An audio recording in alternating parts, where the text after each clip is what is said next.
change your lifers. Now, if you are a self-confessed perfectionist, then stay with me because I am going to be sharing my top 3 tips on how to beat this very damaging behaviour. Now, this is a follow-on to my previous video on not feeling good enough because I mentioned perfectionism in that and I had loads of requests to share more information about that. Now, the link between the two is that not feeling good enough is both a major cause and a major symptom of perfectionism. So round and round you go. So let's start breaking that cycle once and for all for you. So my first tip is to distinguish between unachievable and achievable goals. Now, us perfectionists really find it difficult and are constantly setting the bar really, really high. Now, what this does is lead to a lot of self-punishment when we don't get to that goal or reach it, because inevitably we're not, because it was way too high in the first place.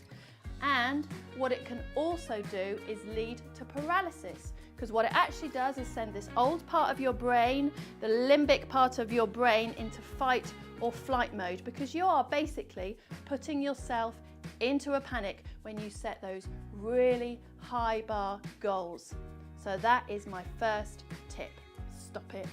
My second tip is to practice and celebrate failing. Now, one of the best ways to beat perfectionism is to consciously learn a new skill where you're going to have to develop patience, you are going to stumble and fall, and yes, you are going to make mistakes and you're not going to be or look perfect. This is great for getting over yourself, because when you do that, you will actually find out that making mistakes is part of the learning and growth and development of you as a human being and all of the things you want to do in the world. So this is a great one to actually go out there and consciously fail and celebrate it.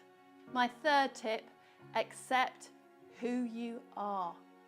Now, this is probably the best antidote, and I know the pain of this one, the most challenging, accepting who you really are, the unpolished version, the imperfect version, with all of your faults, flaws, limitations. Because when you do that and when you are kind to yourself about all of that, you actually free yourself up to really be the best version of yourself that you can be and do what you really want to do in this life.